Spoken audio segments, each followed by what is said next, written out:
Hello my dear friends, कैसे हो आप सब। आई होप कि आप सब अच्छे होंगे दोस्तों। तो सबसे पहले मैं आपको ये बात बता देती हूँ कि जो आपकी क्लास 7 की एनसीईआरटी की हिस्ट्री चल रही थी उसका आपका दूसरा लेसन चल रहा था और दूसरे लेक्चर में 5 लेक्चर्स कंप्लीट करा दिए गए थे।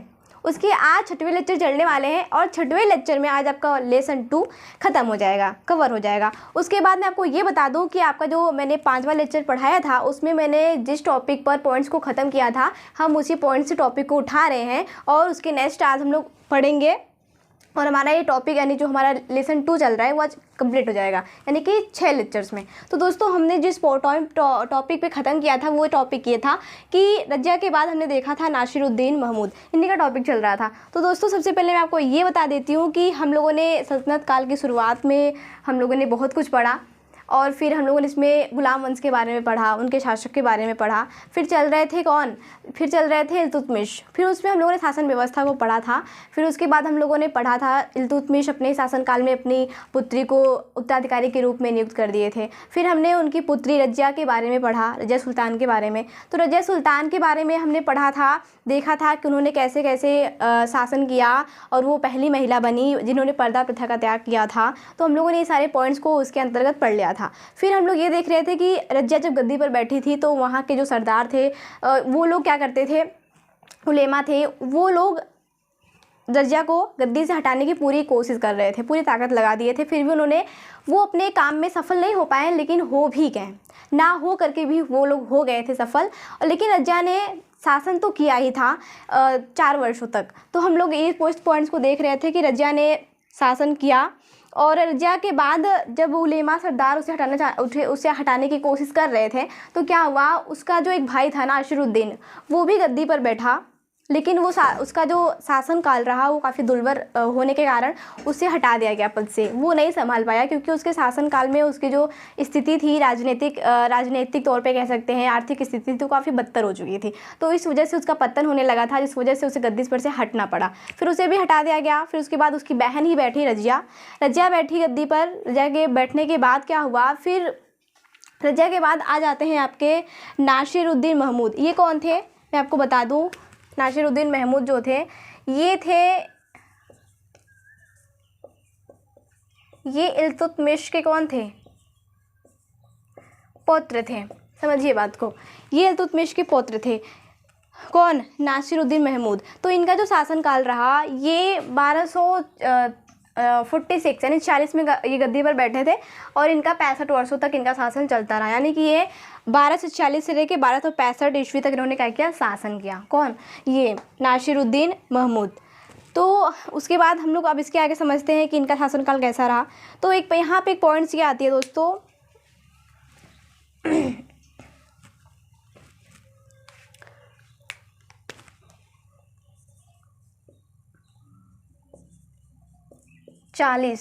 ये पॉइंट्स को आप लोग याद रखना।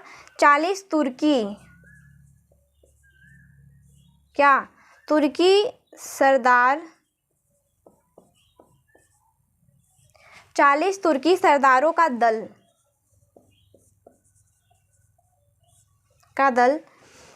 किसने गठित किया था। जब आपसे ऐसा पूछा जाए कि 40 तुर्की सरदारों का दल किसने बनाया था, तो वो इन्होंने ही बनाया था, नासिरुद्दीन महमूद।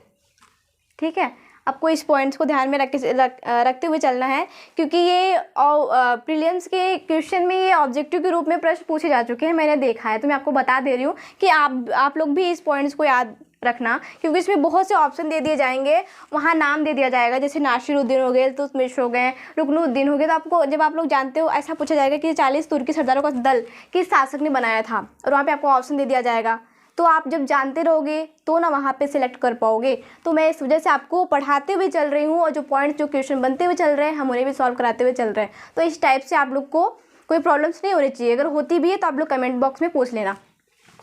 फिर क्या हुआ, 40 तुर्की सरदारों का दल इस समय अत्यधिक क्या हुआ था, इस समय अत्यधिक शक्तिशाली हो गया था। यानी कि जो 40 तुर्की सरदारों का जो दल था वो जिस टाइम इनका शासन चल रहा था नासिरुद्दीन महमूद का क्या हुआ, वो दल अत्यधिक क्या हुआ था, शक्तिशाली हो चुका था। फिर क्या हुआ आगे देखिए, वे जिसे चाहते थे यानी कि जो तुर्की लोग थे, ये जिसे चाहते थे उसे गद्दी पर बैठा देते थे और जिसे चाहते थे उसे गद्दी पर से क्या करते थे, हटा देते थे। क्योंकि भाई उस समय तो यही लोग राजा थे, वही यही लोग का शासन चल रहा था, तो जिसकी भैंस उसी की लाठी, कुछ ऐसा ही चल रहा था यहाँ पे। तो उस समय 40 तुर्की सरदारों का दल जो था वो अत्यधिक क्या हुआ था, अत्यधिक शक्तिशाली हो चुका था। उस समय इनका शासन चल रहा था नासिरुद्दीन महमूद का, और इन्होंने ही ये इस दल को बनाया था। 40 तुर्की सरदारों का दल इन्हीं ने बनाया था इसे। फिर क्या हुआ, ये लोग क्या करते थे, जिसे चाहते थे उसे गद्दी पर बैठाते थे और जिसे चाहते थे उसे गद्दी पर से क्या करते थे, हटा देते थे। फिर 1246 ईस्वी में इस दल ने क्या किया, इल्तुतमिश के पौत्र नासिरुद्दीन को जब सुल्तान बना दिया गया था, यानी कि इन्हें जब सुल्तान बना दिया गया था, ये इल्तुतमिश के पुत्र थे, इन्हें सुल्तान बना दिया गया। फिर इन्होंने क्या किया, इन्होंने अपने शासनकाल में एक अमीर को जिसका नाम था बलबन, उसको क्या किया, इन्होंने उसको अपने कामकाज के लिए रख लिया था। कौन, ये नासिरुद्दीन। अब यहीं से बलबन की उत्पत्ति होगी। महमूद ने एक अमीर जिसका नाम था बलबन, उसको अपने कामकाज के लिए क्या किया था, नियुक्त किया था। अपने कामकाज यानी कि नासिरुद्दीन ने क्या किया, अपने काम को यानी अपने लिए इन्होंने किसकी नियुक्ति की थी, बलबन की। फिर अब यहीं से बात उठेगी बलबन की। अब हम लोग पढ़ेंगे बलबन के बारे में, तो इतना आप लोग समझ लीजिए। और क्या हुआ, फिर धीरे धीरे इन्होंने क्या किया, अपनी जब यहीं से नासिरुद्दीन ने अपने कामकाज के लिए बलबन की नियुक्ति की थी, तो बलबन क्या किया, बलबन यहीं से अपनी स्थिति को इतना मजबूत बना लिया कि एक समय क्या हुआ, वो किसी का गुलामी छोड़कर खुद ही क्या किया, खुद अपने कामकाज में लग गया। तो यहीं से बलबन की बात अब उठेगी। आप लोग देखिए यहाँ पे क्या हुआ, फिर इन्होंने अपने यहाँ पे क्या किया, शक्तिशाली संगठन बनाया। फिर 1265 ईस्वी में क्या हुआ, मैं आपको डेट बता रही हूँ। 1265 ईस्वी में क्या हुआ, नासिरुद्दीन महमूद के बाद कौन बैठा गद्दी पर, बलबन बैठ गया।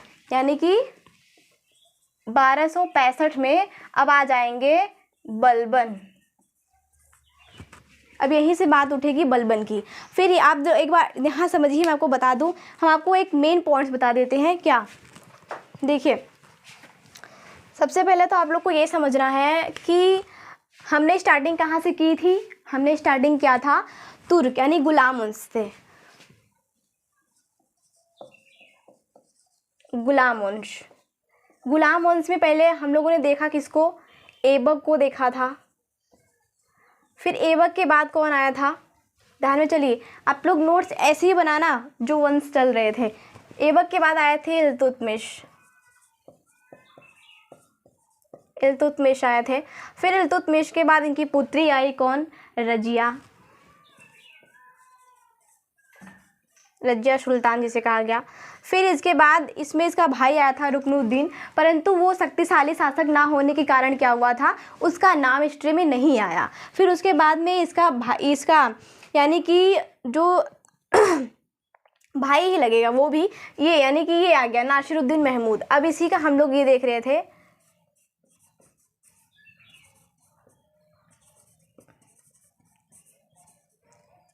अब फिर इसके बाद कौन आ गया, अब इसके बाद चलेगा बलबन का काल। देखिए हमने इतने सारे पॉइंट्स को पढ़ा दिया है आप लोगों को, क्योंकि जब मैंने गुलाम यानी तुर्क शासनकाल की प्रारंभिक तुर्क शासनकाल की बात की थी, तो उसमें स्टार्टिंग होती है गुलाम वंश की। क्योंकि मोहम्मद गोरी ने क्या किया था, वो तो एक तुर्की था, उन्होंने क्या किया था, उन्होंने अपने ही कामकाज को देखने के लिए उन्होंने क्या किया, गुलाम वंश की स्थापना की थी। तो गुलाम वंश में जब उसकी मृत्यु हो गई, तो गुलाम वंश में उसके कामकाज को संभालने वाला ऐबक ही था सबसे योग्य शासक। फिर ऐबक के बाद गुलाम वंश में आते हैं इल्तुतमिश के बाद आते हैं रजिया कौन थी, रजिया इल्तुतमिश की पुत्री थी। फिर रजिया के बाद इल्तुतमिश का पौत्र आ जाता है नासिरुद्दीन महमूद। फिर इनके बाद में हम लोग देखेंगे अब बलबन, क्योंकि नासिरुद्दीन ने अपने कामकाज को देखने के लिए क्या किया, बलबन को नियुक्त किया था। अब यहाँ पे हम लोग पढ़ेंगे बलबन के कामकाज को। तो इस तरीके से आप लोग ध्यान में रखना, ये वंशानुगत शासन क्या हुआ, चल रहा है। और हमने यहाँ हर एक पॉइंट्स पर क्या किया है, हम लोगों ने हर एक पॉइंट्स पर विचार कर लिया है। अब हम लोग पढ़ेंगे बलबन के शासनकाल को। कि बलबन का काम क्या कैसा रहा, उन्होंने अपने शासनकाल में क्या क्या ऐसे कार्य किए जिसे उन्हें जाना गया। और ये भी कहा जाता है कि बलबन काफ़ी एक सशक्त यानी कि शक्तिशाली से शासक माने जाते हैं।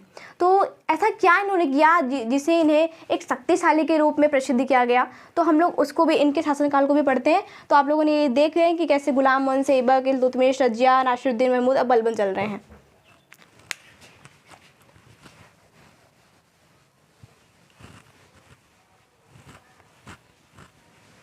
तो दोस्तों आप लोग ऐसे पॉइंट्स को ध्यान में रखना, पॉइंट्स में ध्यान में रखते हुए चलना। अब यहाँ पे आ जाते हैं बलबन साहब, तो ये तो क्लियर हुआ। यहाँ नासिरुद्दीन महमूद के शासनकाल में बस आपको ये याद रखना है कि ये इल्तुतमिश के एक पुत्र थे और इनका जो शासनकाल चला वो 1246 से 65 यानी 65 वर्षों तक ईस्वी तक चला। फिर आपको ये ध्यान में रखना है, यानी डेट्स याद रखिएगा। और फिर ये याद रखना कि 40 तुर्की सरदारों का दल किसने गठित किया था, तो इन्हीं ने किया था, नासिरुद्दीन महमूद ने। बस इसमें 2 पॉइंट्स आपको मेन यही है याद रखना। अब हम लोग चलते हैं बलबन की बात कैसे आती है, क्योंकि बलबन की बात कैसे आती है तो मैं आपको बता दूं, क्योंकि नासिरुद्दीन ने क्या किया था, अपने कामकाज के लिए बलबन को नियुक्त किया था, उसे अपना गुलाम बनाया था बलबन को। और फिर क्या हुआ, जब बलबन जब समझने लगा बात को, तो उन्होंने भी क्या किया, अपनी खुद की स्थिति दम मजबूत बना ली, इन्हें छोड़ दिया। अब हम लोग उन्हीं के शासनकाल को पढ़ेंगे।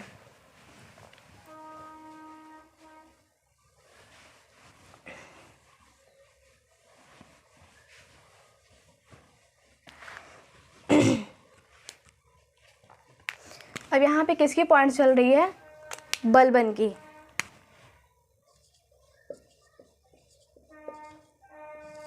बलबन का जो शासनकाल रहा वो था यानी कि 1265 से और 1200 कितना 87 ईस्वी तक चला।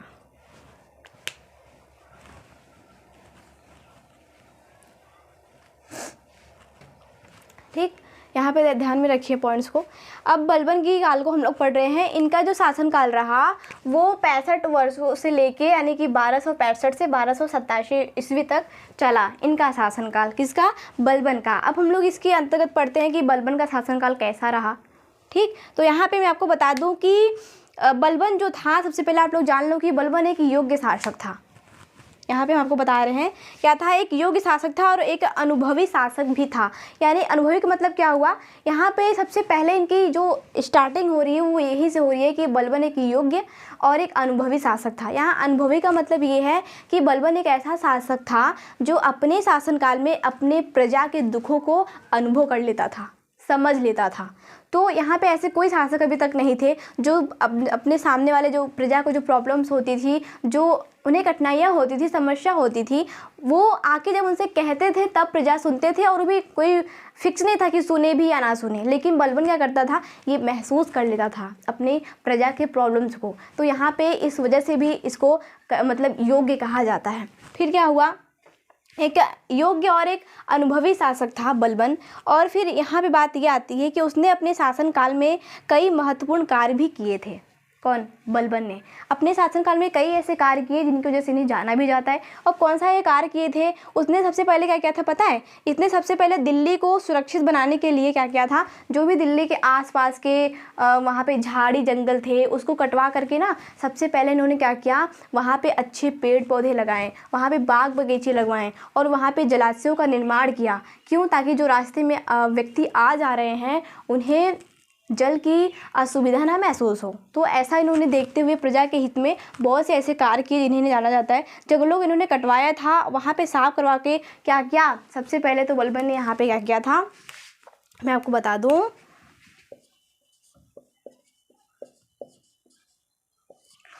आप लोगों ने सुना होगा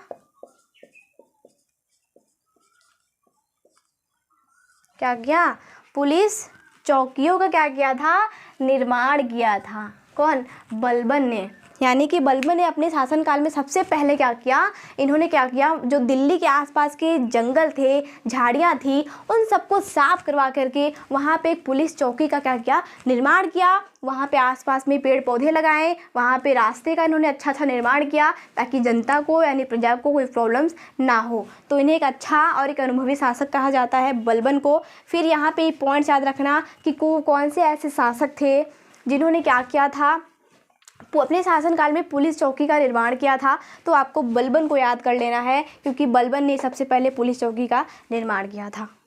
यहाँ पे बात ये आई। फिर क्या हुआ, निर्माण कराया इसने। फिर इस प्रकार वो दिल्ली के आसपास रहने वाले जो वहाँ के लोग थे, वहाँ के लोगों को जो वो विद्रोह करते थे, उन्हें रोकने के लिए क्या किया था, वो रोकने में सफल रहा। यानी कि जो वहाँ के लोग थे, दिल्ली के आसपास जो लोग थे, आपस में भिड़ा करते थे, विद्रोह करते थे, विरोध करते थे, उनसे भी इन्होंने क्या किया, उनको भी मतलब उनके ऊपर भी विजय इन्होंने प्राप्त की। कैसे की, उन्होंने कहते नहीं कि घृणा को कभी घृणा से नहीं अपितु प्यार से जीता जा सकता है।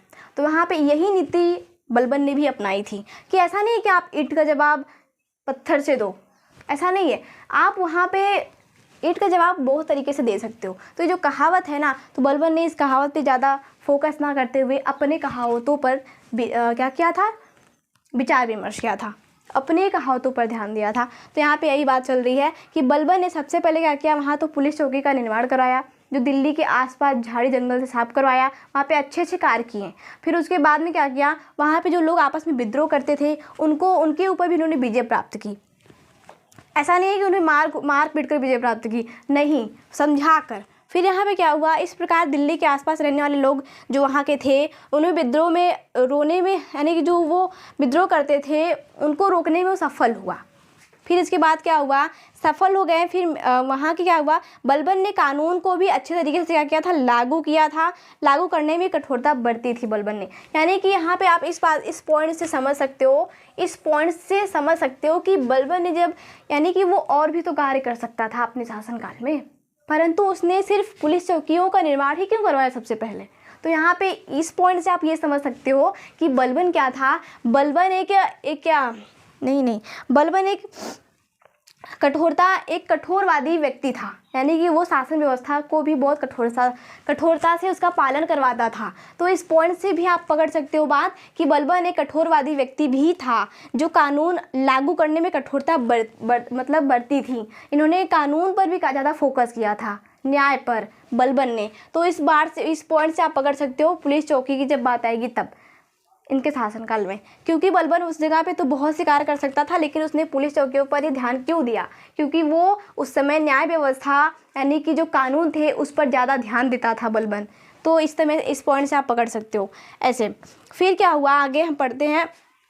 उन्होंने पुलिस चौकियों का निर्माण करवाया और वहाँ पे कानून को लागू करने में इन्होंने क्या की, कठोरता बरती थी बलबन ने। उसने राजा के पद को बहुत प्रतिष्ठित, यानी एक बात आप लोग जानते हो, बलबन अपने शासनकाल में क्या करता था, जो राजा का पद होता था, वो उस टाइम राजा के पद को बहुत ही प्रतिष्ठित और विशिष्ट रूप से देखता था। उसका मानना था कि राजा जो होता है वो ईश्वर के प्रति सीधे वो होता है, मतलब अनुयायी होता है उसका। यानी कि राजा के अंतर्गत एक ईश्वर निवास करते हैं, ऐसा बलबन का कहना था। तो क्या किया, बलबन ने कानून में भी काफ़ी कठोरता बरती थी और उसने राजा के पद को भी प्रतिष्ठित माना था कि राजा का जो पद होता है वो काफ़ी प्रतिष्ठित होता है, काफ़ी अच्छा होता है, एक अच्छे राजा के अंतर्गत। वह राजा को धरती पर ईश्वर का प्रतिनिधित्व तो मानता था। कौन, बलबन का कहना था। तो जो राजा है, राजा के अंतर्गत क्या करता था, वो सीधा ईश्वर का प्रतिनिधि मानता था। किसको, राजा का। उसका मानना था कि राजा को सीधा ईश्वर ही नियुक्त करते हैं, बलबन ऐसा मानता था। फिर बलबन का मानना कि राजा को ईश्वर से शक्ति भी प्राप्त होती है, यानी जो राजा है, राजा को ईश्वर से सीधी शक्ति प्राप्त होती है, ऐसा उनका बलबन का मानना था। फिर इसीलिए क्या हुआ, उसके कार्यों की सार्वजनिक जांच नहीं की जा सकती थी। फिर इसीलिए राजा के जो कार्यकाज हुआ करते थे उनकी जांच नहीं की जाती थी कि राजा ये काम कर रहा है कि नहीं कर रहा है। भाई जब राजा को इतने सारे पद, इतने सारे दृष्टि से देखा जा रहा है, अच्छी निगाह से, तो भाई राजा के ऊपर तो सीधी सी बात है कि शक नहीं किया जाएगा। और उस टाइम राजा भी अच्छे से कामकाज किया करते थे बलबन के शासनकाल में। उसकी निरंकुशता सुरक्षित होती थी, किसकी, राजा की। इनके ऊपर कोई अंकुश नहीं रहता था कि ये निरंकुश होकर अपने कार्य को करते थे। इसीलिए वो दरबार में अत्यंत क्या करते थे, गंभीर मुद्रा में बैठता था। कौन, ये राजा जो होते थे, ये गंभीर से कोई भी काम करते थे ना, वो गंभीर से सीरियस होके करते थे राजा। ऐसा नहीं है कि बात को वो हल्के में ले लेते थे, नहीं, ऐसा नहीं था। वह न तो कभी मजाक करता था, कौन? राजा। न तो कभी मजाक करता था और न ही कभी हंसता था। तो उस टाइम राजा कौन थे? उस टाइम राजा थे बलबन। तो राजा एक ऐसे व्यक्ति थे, ऐसे शासक थे जो कभी मजाक नहीं करते थे और ना ही कभी वो हंसते थे। बलबन की बात कर रहे हैं। कभी ना ही वो मजाक करते थे और ना ही कभी हंसते थे। उसने दरबार में निर्धारित ढंग से वस्त्र पहनने और इस बात पे भी फोकस किए थे बलबन ने कि दरबार में कोई व्यक्ति आ रहा है तो उसे निर्धारित रूप से जो वस्तु निर्धारित किए गए हैं वही पहन के उस व्यक्ति को वहाँ पे आना है। तो उन्होंने मतलब इस पर भी काफ़ी ध्यान दिया था, वस्त्रों पर, बलबन ने। फिर बैठने आदि के बारे में भी नियम बनाए थे बलबन ने कि व्यक्ति को कैसे बैठने हैं, कैसे वस्त्र पहनने हैं, कैसे रहना है, कैसे क्या करना है, इन सारी बातों पर बलबन ने क्या किया था? फोकस किया था। आगे देखते हैं। जिसका कठोरता से पालन भी किया जाता था। ऐसा नहीं है कि बलबन ने सारे नियम रूल कानून बना दिए हैं और उसे कोई फॉलो ही नहीं कर रहा है, ऐसा नहीं है। और जिस निगाह से, जिस जरिए से बलबन ने ऐसा मतलब इतने सारे रूल्स बनाए थे तो प्रजा भी ऐसी थी कि उनका पालन भी करती थी, क्योंकि बलबन ने अपने शासनकाल में ऐसे कोई प्रॉब्लम्स ही नहीं होने दी प्रजा को जिससे प्रजा को कोई प्रॉब्लम मतलब शिकायत हो राजा से, यही बात है बनाई, जिससे राज्य की पूरी खबर गुप्त सुल्तान को देते थे। फिर ऐसा क्या था उस टाइम, उसने इतना अच्छा व्यवस्था बनाया था कि उस जो सुल्तान होते थे उस टाइम वो सारी इन्फॉर्मेशन आके राजा को बताते थे, यानी कि बलबन को बताते थे। तो बलबन की प्रमुख विशेषता यही थी कि उसने सदैव न्याय को सुल्तान का प्रमुख कार्य समझा। यानी कि इनका बलबन का ये कहना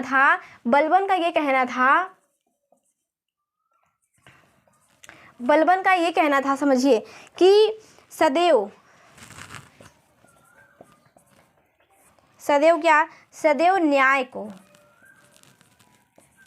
न्याय को ही क्या किया था? सुल्तान का एक अच्छा कार्य माना था। कौन? बलबन ने क्या किया? प्रमुख कार्य करना। यानी कि बलबन का ये कहना था कि सदैव एक न्याय को सुल्तान का प्रमुख कार्य, यानी कि उस टाइम सुल्तान का ये कार्य होता है कि वो सदैव हमेशा न्याय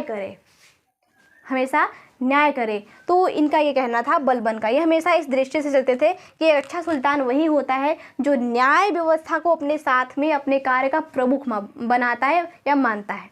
तो ये तो इनकी व्यवस्थाएं थी। फिर क्या किया था?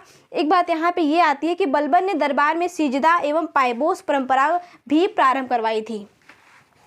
ठीक है, क्या? सिजदा और पायबोस परंपरा हम आपको बता देते हैं।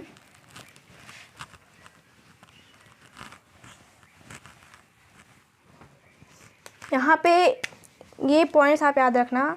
जो सिजदा है, सिजदा, ये क्या था? सिजदा घुटने पर बैठकर सुल्तान के सामने सिर झुकाना, इसे कहते थे सिजदा। उस टाइम दो परंपरा बलबन ने लागू किया था। पहला तो था सिजदा और जो दूसरा था वो था पायबोस। ये पूछिए, ये ध्यान में रखना, जब भी आपसे पूछा जाए कि सिजदा और पायबोस परंपरा को किस शासक ने प्रारंभ किया था तो आपको बताना है बलबन ने प्रारंभ किया था, क्योंकि बलबन के ही शासनकाल में भाई जो न्याय की व्यवस्था थी वो काफ़ी कठोर थी। एक ऐसा वो शासक था जो न्याय को कठोरता से लेता था, उस निर्णय को। तो उसके शासनकाल में ये दो परंपरा चलाई गई थी, सिजदा और पायबोस। अब ये समझिए कि सिजदा क्या है और पायबोस क्या है। तो सिजदा में मैंने आपको बताया कि घुटने के बल पर बैठकर सुल्तान के सामने सिर झुकाना, यानी कि उस टाइम जो गलती कर देते थे लोग उनको सुल्तान के सामने घुटने के बल पे बैठ के क्या करता था? सिर को झुकाना पड़ता था। फिर दूसरा जो था पायबोस, ये परंपरा क्या थी? ये परंपरा ये थी पायबोस, यानी सुल्तान के चरणों को चूमना। जो व्यक्ति गलतियां करते थे उस टाइम उन्हें क्या करता था? पायबोस परंपरा का मतलब था कि सुल्तान के चरणों को क्या करना? चूमना। तो वो था पायबोस परंपरा। ये दो मुख्य बातें थी इसके अंतर्गत आप लोगों ने देखा। फिर हम लोगों ने देखा सैनिकों को संतुष्ट रखने के लिए उसने उनका वेतन, और बलबन ने क्या किया था? हमेशा सैनिकों को कोई प्रॉब्लम ना हो उनको संतुष्ट करने के लिए हमेशा समय पर उनका वेतन भी दिया करता था बलबन। तो हम लोग इस सारे पॉइंट से समझ सकते हैं कि बलबन का जो शासनकाल था वो काफ़ी अच्छा था। अब हम लोग आगे देखते हैं क्या हुआ। बलबन ने राज्य को बाहरी आक्रमण से बचाने एवं मंगोल की, यहाँ भी मंगोल की बात आएगी, अब मंगोल की शक्ति को रोकने का प्रयास किया और 13वीं शताब्दी के प्रारंभ में क्या किया बलबन ने, प्रारंभों में एशिया और यूरोप में जो आक्रांताओं की नई लहर आई, इसी की वजह से आई थी।